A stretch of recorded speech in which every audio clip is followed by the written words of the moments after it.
Salut YouTube și bine v-am regăsit la prima noastră serie de Metin 2 Ro. Alături de mine este Ionus. Salut! Și ne vom juca Metin 2, adică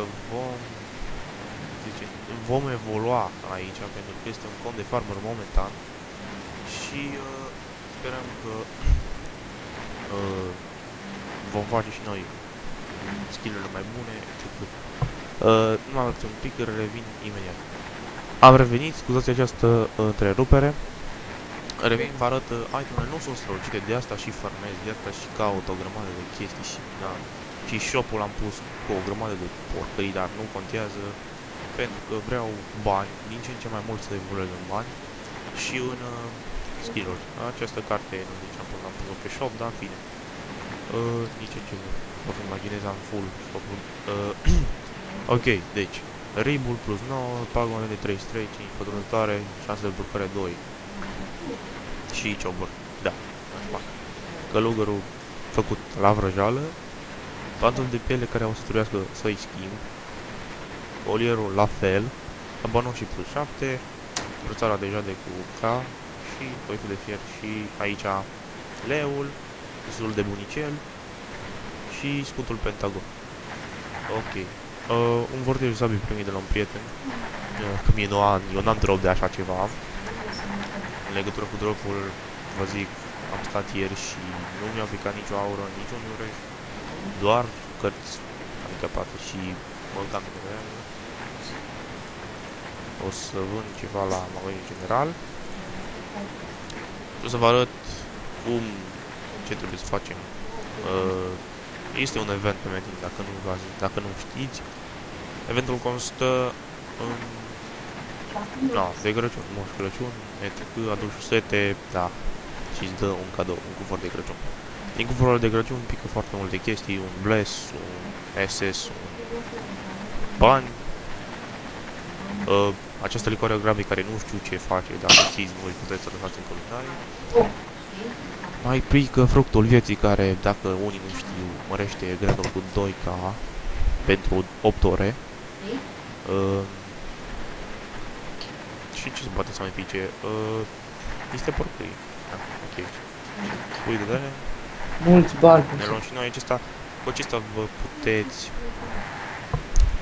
colecta șosetele doar cu pâldere. Și vinul te ajută la ce pagubă la viteză și la experiență, dar mie nu trebuie experiență, mie trebuie numai pagubă și viteză. Să pun aici frumos. Așa. Și cred că vom sparge în acest episod un meci. Și mergem în map 2 pe acolo. Bat eu cu skill-oadele acelea. Sper să nu pice și o șosetă, pentru că am 4 șosete deja și mai trebuie una.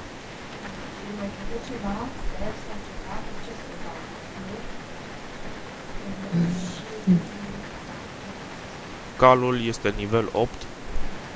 Dacă nu v-am arătat, este nivel 8.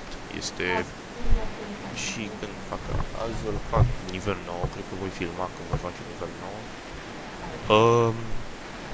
Și voi filma și când facem armatul, pentru că e foarte important. Iar ce pot să vă mai zic, nu m-am chinuit așa de mult cu calul, mai mult am stat la farmat. Dar abia aștept să am armatul, pentru că ajută foarte mult la pietre. Eu am un cont de farmer de nivel 15 care n-am un top deloc bun. State toată ziua să pice o aură, nu pică deloc. Nu. Ok, ca să nu vă mai rețin, o să pornesc filmarea când găsesc o piatră. Deci până atunci, bye bye. Bun, și-am găsit o piatră. Spargem.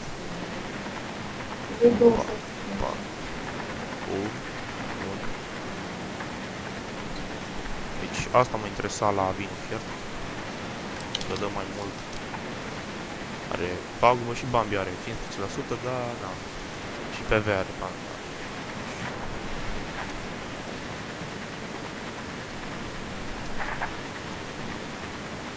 Sperăm că pică ceva bun în aceasta, pentru că mă cam mai degrabă.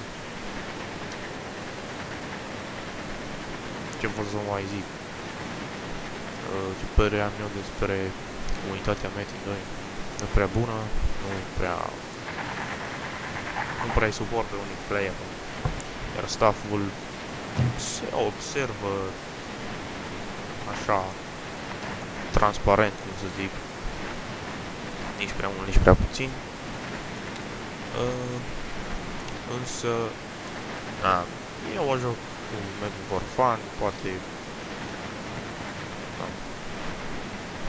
și că e vacanță și că nu avem școală.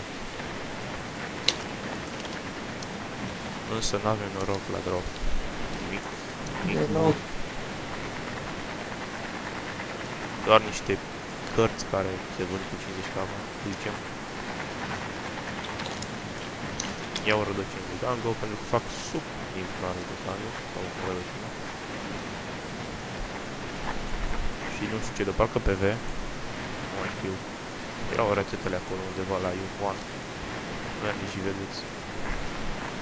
La studiul ierburilor, parcă.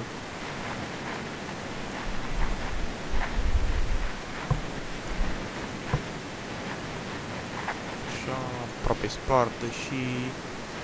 Da.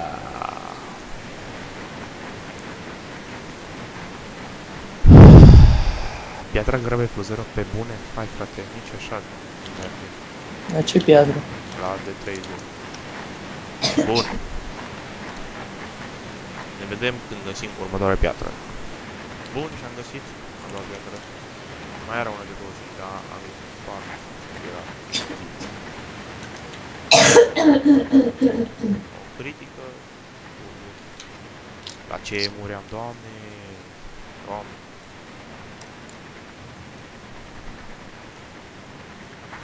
Normal că trebuie să bage și cineva la piatră. Normal. Cum să nu se bage la piatră? Acesta cred că va fi ultima. Nu știu, poate.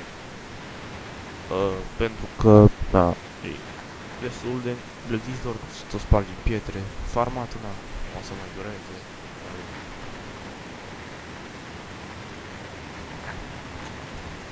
Cred că toată ziua o să farmez. Și când va veni timpul de să fac misiunea la cal, o să fac. Dar că va fi un episod numai de făcut misiuni, parcă.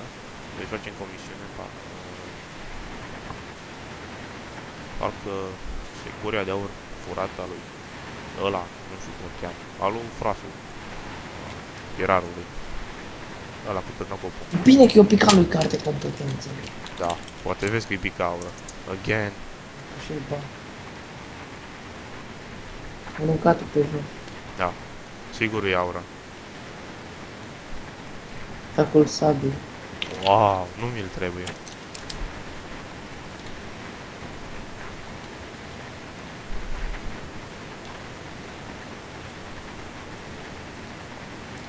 Am testat.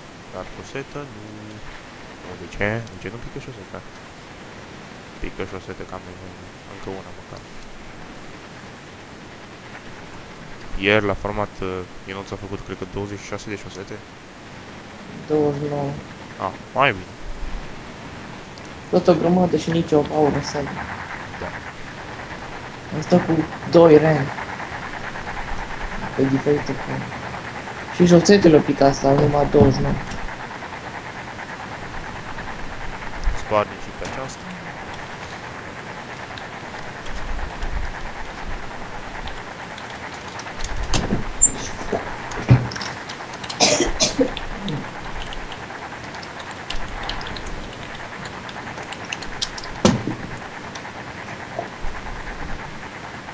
Da, și din nou profilăm.